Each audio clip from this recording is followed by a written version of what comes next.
इंसान, या फिर आधे अधूरे मन से बस करना है तो कर रहे हैं लेकिन मन नहीं करने का, उसे इंग्लिश में क्या कहेंगे? आइए सीखते हैं। शुरू करने से पहले ईश्वर हिंदी 1 to 1 को कीजिए सब्सक्राइब, जिससे कि ऐसा कोई भी वीडियो आपसे मिस ना हो जाए। देखिए, आधे अधूरे मन से करने को अगर पूरे मन से करने को कहते हैं तो हम कहते हैं होल हार्टेडली। लेकिन अगर आधे अधूरे मन से करने को कहेंगे तो हम कहेंगे half heartedly. Half heartedly. Example के तौर पे पहला स्टेटमेंट कहता है, उसने आधे अधूरे मन से पढ़ाई की। He studied half heartedly. उसने पढ़ाई की, ही स्टडीड। यहां पर ध्यान दीजिएगा, पढ़ने को आप रीड भी कहते हैं, लेकिन पढ़ाई करने को आप स्टडी कहते हैं। मान लीजिए कोई मैगजीन पढ़ रहा है, कोई न्यूज़पेपर पढ़ रहा है, तो उस केस में आप रीड का इस्तेमाल करेंगे। लेकिन जब अपने सिलेबस की पढ़ाई की बात होती है तो उसमें आपको स्टडी का ही इस्तेमाल करना चाहिए। सो ही स्टडीड आधे अधूरे मन से, हाफ हार्टेडली।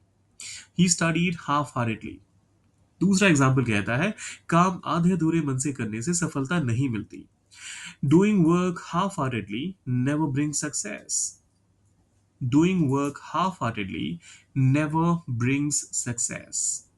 Doing work काम करने से, half-heartedly आधे अधूरे मन से, never कभी नहीं, brings लाती है या फिर मिलती है, और सक्सेस सफलता। Doing work half heartedly never brings success. और तीसरा एग्जाम्पल कहता है, उसने प्रस्ताव को आधे अधूरे मन से स्वीकार किया। He accepted the proposal half heartedly. उसने स्वीकार किया, ही एक्सेप्टेड। उसने प्रस्ताव को स्वीकार किया, ही एक्सेप्टेड द प्रपोजल। उसने प्रस्ताव को आधे अधूरे मन से स्वीकार किया, he accepted the proposal half heartedly.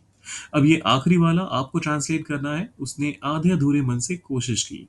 इसको कैसे कहेंगे इंग्लिश में? सोचिए, डालिए उसे कमेंट बॉक्स में, और जाने से पहले सब्सक्राइब, लाइक और शेयर वो तो करना ही है, तो करके जाइएगा। मिलते हैं जल्दी।